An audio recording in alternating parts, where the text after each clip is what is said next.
आणि अशा सगळ्या परिस्थितीमध्ये त्यांनी मला येऊन सगळ्या त्या टेक्निकल गोष्टी सांगितल्या ज्या त्यांनी पत्रकार परिषदेमध्ये पण सांगितल्या होत्या. मला त्या सगळ्या त्यांच्या बोलण्यातनं मला फक्त एकच गोष्ट जाणवली आणि ती म्हणजे त्यांनी 3 ठिकाणी FIR करण्याचा प्रयत्न केला आणि 3 ठिकाणी FIR करण्याचा प्रयत्न केल्यानंतर 3ही ठिकाणी सरकारकडनं FIR घेतले गेले नाहीत. म्हणजे त्या पोलीस स्टेशनला सांगितलं गेलं की त्या FIR घ्यायची नाहीत.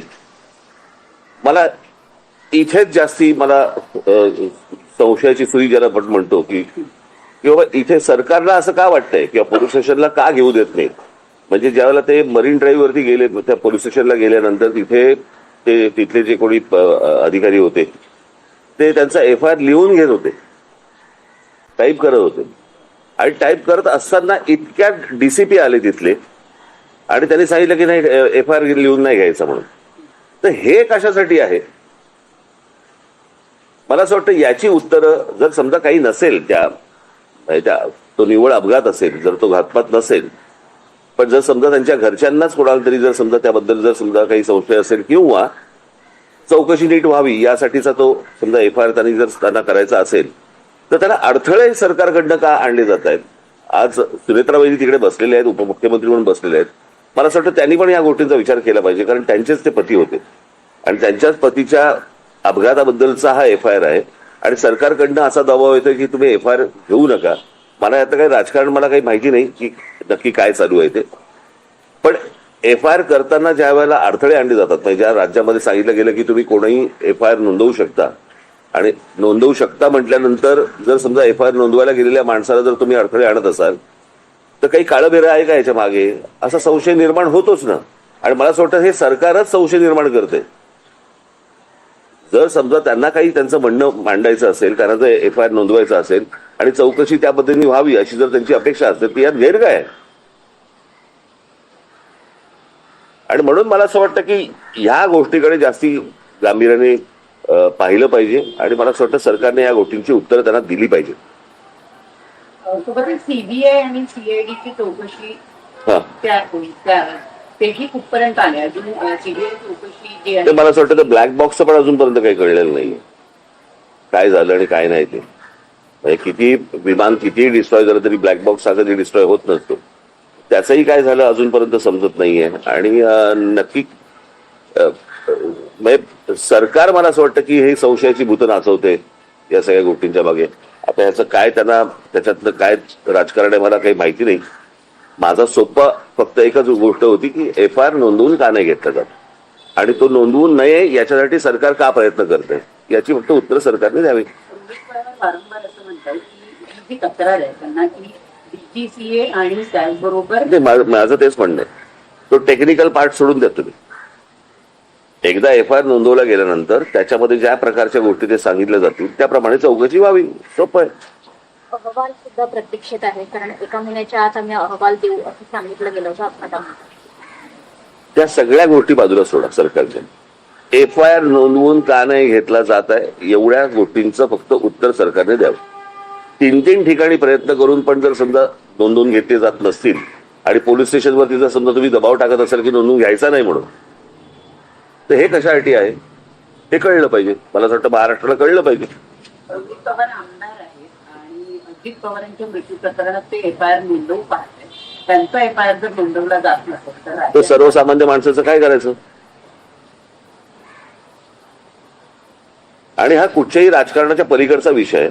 मला असं वाटतं की आपल्यातली एक व्यक्ती गेलेली आहे आणि इतका दुर्दैवी अपघात हा कोणाचाच अपघात होऊ नये इतका दुर्दैवी तर होऊच नये. आणि अशा सगळ्या परिस्थितीमध्ये जर समजा काही गोष्टी जर त्रुटी असतील त्या त्रुटी जर समजा FIR मध्ये मांडायच्या असतील तो मांडला दिला जात नाही. मला असं वाटतं की हे काहीतरी आपण कुठेतरी भलत्या लेवलला महाराष्ट्र आपण घेऊन चाललेलो आहे एवढंच फक्त यातनं दिसतं. अजून काही दिसत नाही.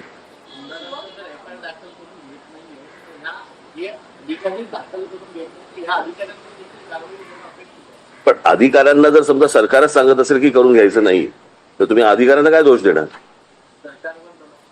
नाही आता मला असं वाटतं की त्यांनी हा प्रश्न विधानसभा अधिवेशन सुरू आहे अधिवेशनामध्ये ही गोष्ट मांडावी.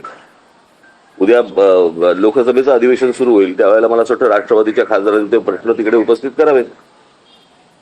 मला एवढंच फक्त परत सरते शेवटी म्हणायचंय सरकारी दबावामुळे FIR जर नोंदवला जात नसेल, तेही अजित पवारांसारख्या व्यक्तीसाठी, तर याच्यात काय नेमकं काळबेरं आहे हे मला असं वाटतं सरकारला सांगावं तर लागेलच निश्चित.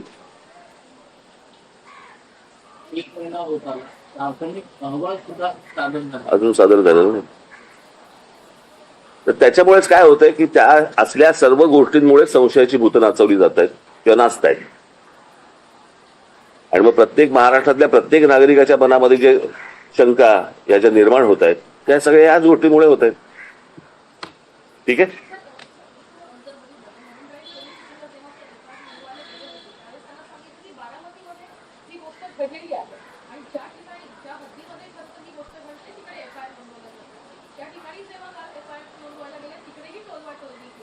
मी तेच बोलतोय ना, मला असं वाटतं 3 ठिकाणी त्यांनी केलं प्रयत्न, 3 ठिकाणी प्रयत्न केला आणि 3 ठिकाणी जर समजा नकार दिला जात असेल तर मला असं वाटतं की त्या काय शासकीय ती जी काही यंत्रणा आहे त्या यंत्रणेवरती दबाव आहे. आणि त्यातल्या सगळ्यात महत्वाचं म्हणजे याचं या गोष्टींबद्दल सुनेत्रा वहिनी बोलल्या पाहिजे. मुख्यमंत्री तर बोललेच पाहिजे, पण सुनेत्रा वहिनी देखील बोलल्या पाहिजे. त्यांनी मुख्यमंत्र्यांना भेटून सीबीआय चौकशीची मागणी केली. मुख्यमंत्र्यांनी निवेदन करताना हे सांगितलं विधानसभेत, त्यांनी सीबीआय चौकशीची मागणी करतात. अरे सीबीआय चौकशा वगैरे त्या सगळ्या होत राहतील. एक FIR आहे ना फक्त, त्या FIR ला सरकार का घाबरतं?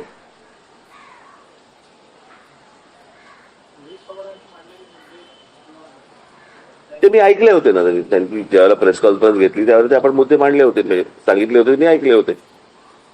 टेक्निकल मला असं वाटतं ते बोलू शकतात जास्त. ठीक आहे. हे बस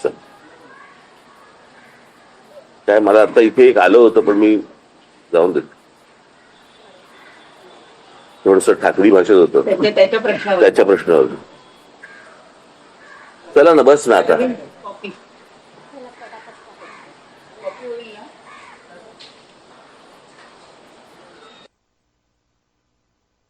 तर ब्लॅक बॉक्स संदर्भात अद्यापही कळालेलं नाहीये. DCPंनी FIR का दाखल करू दिली नाही असा सवाल राज ठाकरेंनी उपस्थित